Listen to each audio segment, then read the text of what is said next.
আসসালামু আলাইকুম। কিসের আসসালামু আলাইকুম?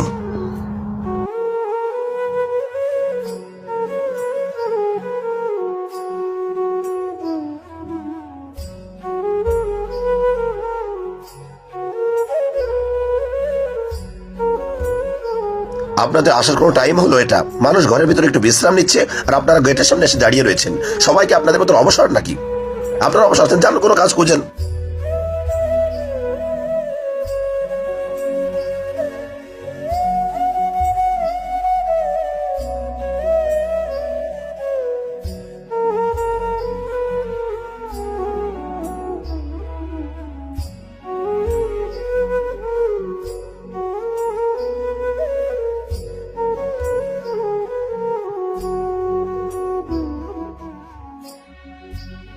নিশ্চয়ই আল্লাহ ধৈর্যশীলদের সাথে আছেন।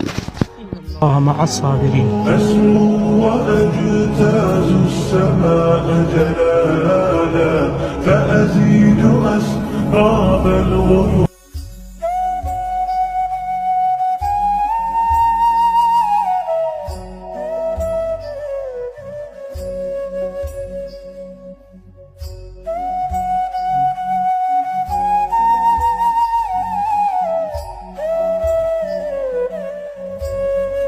আমির সাহেব, আপনি কেন তার কথার জবাব দিলেন না? আপনার তো বলা উচিত ছিল তাবলিগ কোনো অবসরপ্রাপ্ত লোকের কাজ নয়।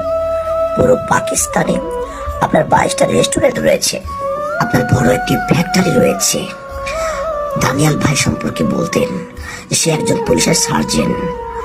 আপনাকে বলা উচিত ছিল যে তাবলিগ অবসরপ্রাপ্ত লোকের কাজ নয়। ফরহান ভাই, টাকা পয়সা দিয়ে যদি তাকে ইমপ্রেস করতাম তাহলে হয়তো তার দিলের মধ্যে দিনের মোহাব্বত পয়দা হতো না। আর টাকা পয়সা দিয়ে কেন ইমপ্রেস করবো? এগুলো তো এখানেই থেকে যাবে। সে আমাদেরকে ধাক্কা দিয়েছে, কথা শুনিয়েছে, আমরা ধৈর্য ধরেছি আল্লাহর সন্তুষ্টির জন্যে। হয়তো আমাদের এই ধৈর্য তাকে কবুল করে নিবে এবং তাকে মসজিদে নিয়ে আসবে। ঠিকই বলেছেন আমির সাহেব, আপনার এই ধৈর্য আমাকে অক্ষম করে আমাকে মসজিদে নিয়ে এসেছে। আপনাদেরকে আমি ধাক্কা মেরেছি, তাড়িয়ে দিয়েছি, তারপর আমি ভাবতেছিলাম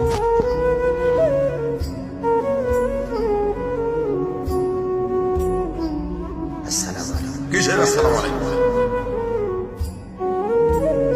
আপনাদের আসার কোনো টাইম হলো এটা? মানুষ ঘরের ভিতরে একটু বিশ্রাম নিচ্ছে আর আপনারা গেটের সামনে এসে দাঁড়িয়ে রয়েছে। সবাইকে আপনাদের মতো অবসর নাকি?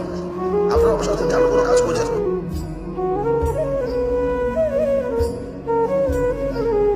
সব থেকে আরেক লোক আপনারা যাদের ঘুম খেয়ে দিয়ে কাজ না।